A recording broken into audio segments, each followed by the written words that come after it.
Shalom Bapak Ibu, Saudara-saudara yang terkasih, dimanapun Bapak Ibu, Saudara-saudara saat ini berada.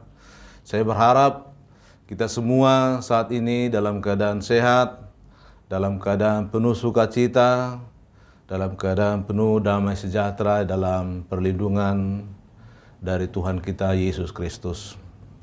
Sebelum kita mendengarkan firman Tuhan yang tertulis dalam 1 Korintus 8 ayat 1 sampai dengan 13, marilah kita terlebih dahulu bersatu di dalam doa.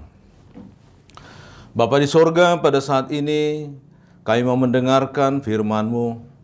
Oleh karena itu kami mengundang Roh Kudus untuk memimpin kami sehingga kami dapat memahami dan kemudian dapat menerapkan firman-Mu dalam kehidupan kami sehari-hari. Dalam Kristus Yesus. Amin. Bapak Ibu Saudara-saudara, pada saat ini marilah kita mendengar firman Tuhan yang tertulis dalam 1 Korintus 8 ayat 1 sampai dengan ayat 13. Demikian. Tentang daging persembahan berhala kita tahu, kita semua mempunyai pengetahuan. Pengetahuan yang demikian membuat orang menjadi sombong, tetapi kasih membangun. Jika ada seorang menyangka bahwa ia mempunyai sesuatu pengetahuan, maka ia belum juga mencapai pengetahuan sebagaimana yang harus dicapainya. Tetapi orang yang mengasihi Allah, ia dikenal oleh Allah. Tentang hal makan daging persembahan berhala, kita tahu tidak ada berhala di dunia, dan tidak ada Allah lain daripada Allah yang Esa. Sebab sungguh pun ada apa yang disebut Allah, baik di sorga maupun di bumi. Dan memang benar ada banyak Allah dan banyak Tuhan yang demikian. Namun bagi kita hanya ada satu Allah saja, yaitu Bapa yang daripadanya berasal segala sesuatu, dan yang untuk Dia kita hidup, dan satu Tuhan saja, yaitu Yesus Kristus, yang olehnya segala sesuatu telah dijadikan, dan yang karena Dia kita hidup. Tetapi bukan semua orang yang mempunyai pengetahuan itu. Ada orang yang karena masih terus terikat pada berhala-berhala, makan daging itu sebagai daging persembahan berhala. Dan oleh karena hati nurani mereka lemah, hati nurani mereka itu dinodai olehnya. Makanan tidak membawa kita lebih dekat kepada Allah. Kita tidak rugi apa-apa kalau tidak kita makan, dan kita tidak untung apa-apa kalau kita makan. Tetapi jagalah supaya kebebasanmu itu jangan menjadi batu sandungan bagi mereka yang lemah. Karena apabila orang melihat engkau yang mempunyai pengetahuan sedang duduk makan di dalam kuil berhala, bukankah orang yang lemah hati nuraninya itu dikuatkan untuk makan daging persembahan berhala? Dengan jalan demikian, orang yang lemah, yaitu saudaramu, yang untuknya Kristus telah mati, menjadi binasa karena pengetahuanmu. Jika engkau secara demikian berdosa terhadap saudara-saudaramu dan melukai hati nurani mereka yang lemah, engkau pada hakikatnya berdosa terhadap Kristus. Karena itu, apabila makanan menjadi batu sandungan bagi saudaraku, aku untuk selama-lamanya tidak akan mau makan daging lagi, supaya aku jangan menjadi batu sandungan bagi saudaraku. Bapak Ibu Saudara-saudara yang terkasih, berangkat dari firman Tuhan ini, 1 Korintus 8 ayat 1 sampai dengan ayat 13, maka tema khotbah saat ini adalah jangan menjadi batu sandungan bagi sesama. Apakah arti batu sandungan bagi sesama?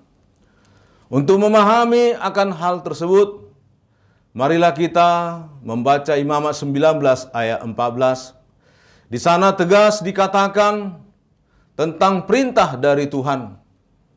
Di depan orang buta, janganlah kau taruh batu sandungan. Artinya, di depan seorang yang tidak melihat, janganlah dibuat batu yang dapat merintangi langkahnya, sehingga ia terjatuh, sehingga ia dapat terjungkal atau cedera. Oleh karena itu, menjadi batu sandungan bagi sesama berarti seseorang yang merintangi, seseorang yang menghambat, seseorang yang membuat hubungan pribadi dengan Tuhan menjadi tidak baik.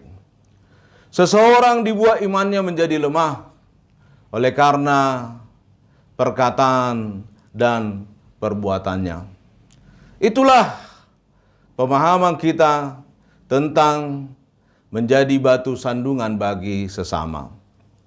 Lalu timbul pertanyaan, Bapak Ibu Saudara-saudara, dengan cara apakah seseorang dapat menjadi batu sandungan bagi sesama? Dihubungkan dengan perikop kita, maka ada dua hal yang mengakibatkan seseorang menjadi batu sandungan bagi sesama. Yang pertama, seseorang itu menjadi batu sandungan bagi sesama apabila tidak memiliki kasih. Orang kaya boleh saja memiliki kekayaan, tetapi ia dapat menjadi batu sandungan bagi sesamanya kalau ia tidak memiliki kasih. Orang yang memiliki pengetahuan dapat saja menjadi batu sandungan bagi sesama kalau ia tidak memiliki kasih. Bahkan orang yang memiliki banyak karunia dapat menjadi batu sandungan bagi sesama jika ia tidak memiliki kasih dalam hidupnya. Oleh karena itulah, jika kita menginginkan hidup kita tidak menjadi batu sandungan bagi sesama, maka salah satu syaratnya adalah milikilah kasih. Dalam 1 Korintus 8 ayat 2 dikemukakan, orang yang memiliki kasih akan bersifat membangun. Tentu timbul pertanyaan, apa yang dia bangun? Yang dia bangun adalah persekutuan. Yang dia bangun adalah kesaksian hidupnya. Yang dia bangun atau dia laksanakan adalah kegiatan diakoni, berbelas kasih kepada sesama. Sebaliknya, orang yang menjadi batu sandungan, ia tidak suka membangun. Ia tidak mau membangun. Ia lebih suka meruntuhkan. Ia lebih suka menghancurkan. Ia lebih suka meniadakan persekutuan, kesaksian, dan perbuatan belas kasih kepada sesama atau diakoni. Bapak Ibu Saudara-saudara yang terkasih, dalam jemaat Korintus, pada saat itu ada diskusi yang sangat alot tentang makanan. Apakah orang Kristen boleh memakan makanan yang sudah dipersembahkan kepada berhala atau tidak? Ini menjadi diskusi yang menarik dan aktual pada saat itu. Karena pada masa itu di pasar-pasar ada dijual daging yang sudah dipersembahkan kepada berhala. Ada orang Kristen yang mengatakan, kalau kita sudah menjadi pengikut Yesus, maka kita tidak boleh membeli dan memasak serta memakan daging yang sudah dipersembahkan kepada berhala. Tapi ada orang Kristen yang lain berkata, hal itu tidak menjadi masalah. Ini menjadi pertentangan. Mereka kemudian silang pendapat, bahkan menjadi bertikai tidak saling menyapa, saling menjauhi. Bapak, Ibu, saudara-saudara, inilah persoalan yang terjadi dalam persekutuan jemaat di Korintus. Paulus berkata kepada mereka pada ayat 8, makanan tidak membawa kita lebih dekat kepada Allah. Kita tidak rugi apa-apa kalau kita tidak memakan. Dan kita tidak untung apa-apa kalau kita memakannya. Artinya, Paulus menasihati, jangan karena persoalan tentang makanan mereka menjadi ribut, bertikai, dan menjadi batu sandungan.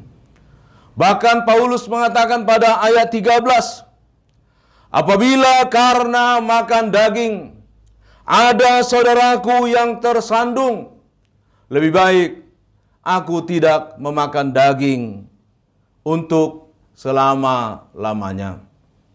Tegas Paulus berkata bahwa sebagai umat Tuhan, mereka jangan hanya memiliki pengetahuan saja. Yang terutama, mereka juga harus memiliki kasih. Dan tentang kasih tersebut, Yesus Kristus telah memberi teladan. Ia datang ke tengah-tengah dunia ini. Ia merendahkan dirinya. Ia berkorban supaya tercipta kesatuan antara manusia yang berdosa dengan Bapaknya. Yesus Kristus memberi teladan bahwa tidak menjadi batu sandungan adalah memiliki kasih, dan itu adalah pengorbanan. Hal yang kedua, Bapak, Ibu, saudara-saudara, mengapa seseorang menjadi batu sandungan bagi sesamanya? Karena dia memiliki kesombongan. Orang sombong merasa pendapatnya paling benar. Orang sombong merasa hidupnya paling benar. Dan saat yang bersamaan, ia merendahkan orang lain. Dia menganggap pendapatnya saja yang benar, pendapat orang lain salah. Dia merasa hidupnya saja yang benar, hidup orang lain salah.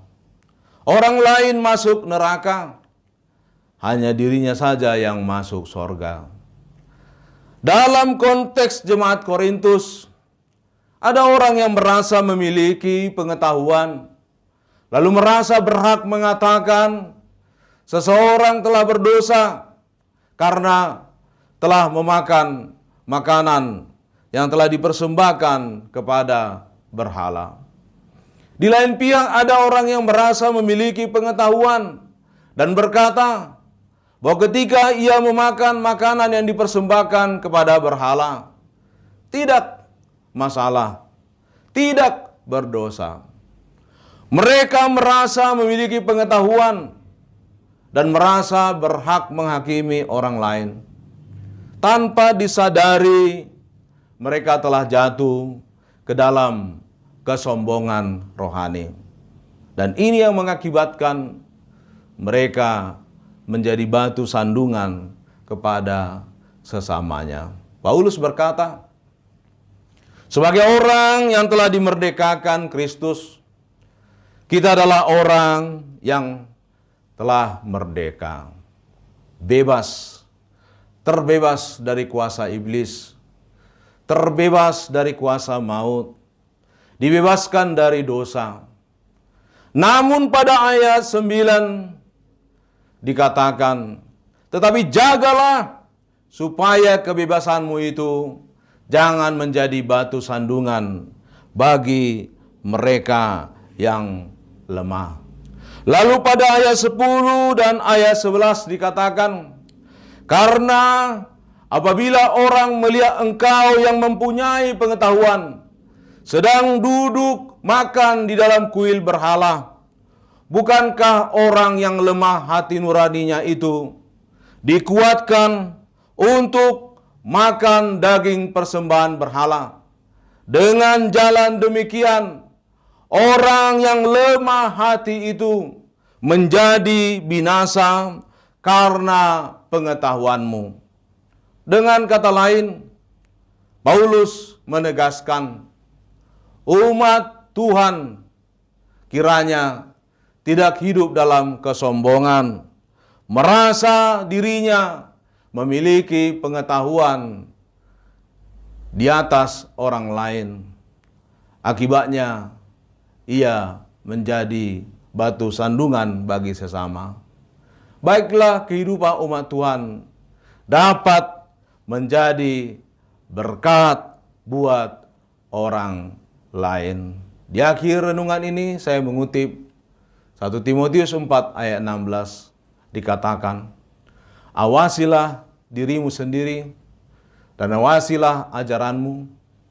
Bertekunlah dalam semuanya itu, karena dengan berbuat demikian engkau akan menyelamatkan dirimu dan semua orang yang mendengar engkau.